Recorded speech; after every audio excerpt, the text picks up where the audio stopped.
sebut tentang bumi. Bumi ni dia jadi hal pula 2-3 hari ni kan. Pasal apa jadi hal?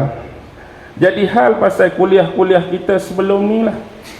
Kita hanya mempersoalkan, kita hanya bertanya, sebab sains ni bukan bidang kita. Jadi hanyalah takkan kerana kita mempersoalkan, kita bertanyakan, kita sudah dituduh sebagai macam-macam. Teori konspirasi lah, geng bumi datar lah, geng FE flat earth lah. Seingat-ingat saya lah, secara jujur, dalam kuliah-kuliah saya tak pernah membincangkan bab teori datar pun, tentang bumi datar pun. Dan saya tak pernah memberikan jawapan sama ada menyokong, menafi, menolak dan sebagainya. Tak pernah. Adakah kerana mempersoalkan dari sudut tu dan orang letak tajuk macam-macam, seolah-olah saya tu berada dalam golongan tu, saya berada dalam aliran tu? Tidak semestinya. Dan selebihnya, kalau ada orang guna ilmu-ilmu yang saya ajar, ilmu-ilmu yang saya hujahkan untuk menyokong pandangan mereka, adakah salah dan silap saya? Contoh di mana kes ini bermula? Sebagai contoh, bila kita selalu cerita bab Bani Israel, bila kita cerita bab Bani Israel ni, selalu ada keterkaitan dengan kisah Bani Israel yang dibawa oleh Nabi Musa dan Nabi Harun ni. Bila sampai satu tahap mereka nak masuk bumi Kanaan, bumi Palestin yang Allah janjikan. Jadi secara ringkas, Nabi Harun dah wafat, Nabi Musa dah wafat. Kisah yang maklum bagi kita ialah siapa yang bawa masuk Bani Israel? Nabi Yusha, yang jadi teman Nabi Musa dalam peristiwa belajar ilmu dengan Nabi Khidir tu. Jadi Nabi Yusha lah yang mengepalai, yang mengetuai Bani Israel selepas wafat Musa dengan Harun untuk masuk dalam tu. Jadi ringkas cerita, buat pemilihan di kalangan tentera dengan 3 sifat-sifat yang diceritakan dalam hadis Abu Hurairah. Jadi bila konteks peperangan tu ialah, peperangan tu berlangsung pada hari Jumaat. Peperangan tu berlangsung pada hari Jumaat dan masuk pada waktu asar.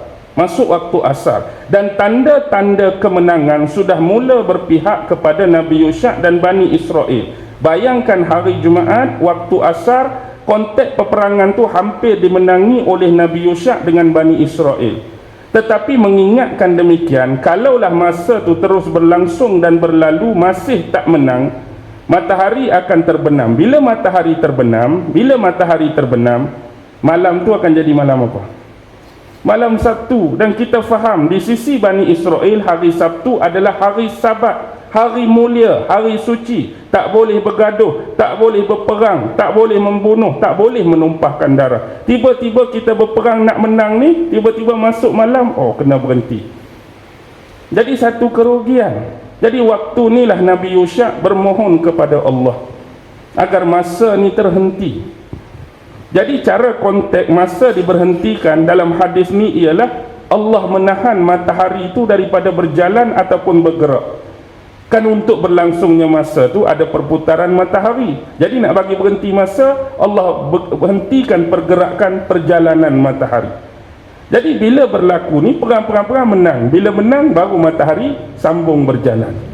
Jadi dalam konteks ni, bila kita yang tak reti sains ni, kita mempersoalkan, dan saya sebut awal-awal ni bukan bidang saya. Bila kita tak reti, kita tanya, dan orang-orang hak reti tu sepatutnya jawab. Apa yang kita persoalkan ialah, sebelum ni kita belajar di sekolah, mengikut teori sains yang diajarkan ialah matahari ni sebagai pusat kan, pusat sistem suria. Bumi termasuk planet-planet lain mengitari matahari ini. Tiba-tiba dalam konteks ni nak berhenti masa, nak memperlahankan masa tadi, Allah menahan matahari. Sepatutnya bila bumi ni mengelilingi matahari, nak berhenti masa, siapa yang patut berhenti? Matahari ke bumi? Sepatut kalau konteks kita orang bodoh ni tak reti berfikir sains, bumi lah berhenti, baru masa tu berhenti. Jadi sebenarnya kita persoalkan, bumi yang keliling matahari ke matahari yang keliling bumi? Hanyakah persoalan tu kita dah dituduh flat? Apa kena mengena hak ni pusing hak ni ke, hak ni pusing hak ni tu jadi flat earth? Saya pun cuba fikir-fikir secara jujurnya, takut kita tersilap cakap. Kadang-kadang kita tak perasan dan terlepas. Pasang ulang kali video tu, mana tang aku sebut flat, mana tang aku sebut ulang-ulang tak ada satu pun. Lepas tu dah tak ada satu flat earth, kenapa dia tuduh kita geng flat earth? Adakah hanya kerana geng-geng flat earth ambil hujah ni untuk nisbahkan atas menyokong pendapat dia, kita pun dah jadi geng tu? Oh, lagu tu letih lah. Tapi kalau orang tanya jujur, jawapan ni saya tak pernah bagi siapa pada sesiapa pun. Saya malas. Contoh kalau tanya hari ni, Ustaz, kira betul lah kalau orang tanya jujur, antara bumi bulat, bumi sfera dengan bumi datar, bumi leper ni, Ustaz nak terima hak mana, nak pegang hak mana, nak percaya hak mana? Saya secara mudah, kalau nak jawapan saya cari yang paling sederhana, yang paling boleh diterima oleh akal. Hari ini saya boleh kata yang bulat pun saya terima, yang hamparan, yang flat pun saya terima. Macam mana boleh dua-dua lagu tu? Boleh tak nak kata dua-dua? Okey, sekarang tengok betul-betul kenapa saya kata dua-dua. Ni pemahaman sederhana saya. Siapa yang boleh faham dan boleh terima, terimalah. Siapa yang rasa salah lagi pemahaman saya, boleh perbetulkan, tak ada masalah. Dalam Al-Quran, ingat, bila kita baca Al-Quran, kita harus faham satu benda. Quran ni bukan bahasa kita, bahasa Melayu. Tidak. Quran ni ialah bahasa Arab. Jadi untuk memahami sebenar-benar kalimah, perkataan dan pengistilahan, untuk memahamkan ayat-ayat, kita kena belajar bahasa Arab. Dalam Al-Quran ni, bila Allah berbicara tentang penciptaan alam semesta, Allah selalu guna dua frasan. Satu, Allah guna kalimah khalaqa. Satu lagi Allah guna kalimah ja'ala. Khalaqa dalam bahasa Arab menciptakan. Ja'ala dalam bahasa Arab menjadikan. Khalaqa menciptakan, ja'ala menjadikan. Kalau bahasa Melayu lebih kurang tu tak? Bahasa Melayu menciptakan pun dia, menjadikan pun dia. Kalau kita rasa dekat-dekat nak sama, saya bagi satu contoh mudah untuk melarikan perbezaan dia. Contoh, dengar baik-baik. Saya menciptakan sebuah kereta dan saya menjadikan kereta itu sebagai kenderaan harian saya. Nampak tak perbezaan dia? Saya menciptakan sebuah kereta dan saya menjadikan kereta itu sebagai kenderaan harian saya. Dia jadi berbeza tu kan? Antara menciptakan dan menjadikan. Dalam konteks bila first Allah nak buat penciptaan langit dan bumi ni, kita ambil perbahasan kita dalam konteks bumi. Bila Allah sebut menggunakan frasa ataupun kalimah khalaqa, saya terima bumi itu spherical. Bumi sfera, bumi bulat. Bila Allah guna frasa khalaqa, memang bumi bulat. Tetapi bila Allah guna ja'ala, menjadikan hamparan bagi manusia, bumi itu nampak dah datar. Walahal hak betulnya bulat. Hak tak bubuh apa-apa lagi, hak buat dulu mula-mula. Tapi bila nak bubuh tumbuhan, nak bubuh orang, nak bubuh binatang, Allah menghamparkan bumi ni bagi manusia. Sebab tu bila manusia pergi sudut mana bumi pun, dia nampak bulat ke? Dia nampak flat. Dia nampak flat. Duk inci mana pun kita nampak rata. Sebab kebesaran dan keluasan keluasan dia tu, kita nampak dia tu rata. Hakikatnya pada frasa khalaqa, bumi tu bulat, ataupun mungkin kalau nak terlebih kurang sikit separa bulat, kadang setengah kata betul macam bola, setengah kata macam bola rugby, tu tak kisah. Yang penting dia spherical, yang penting dia sfera.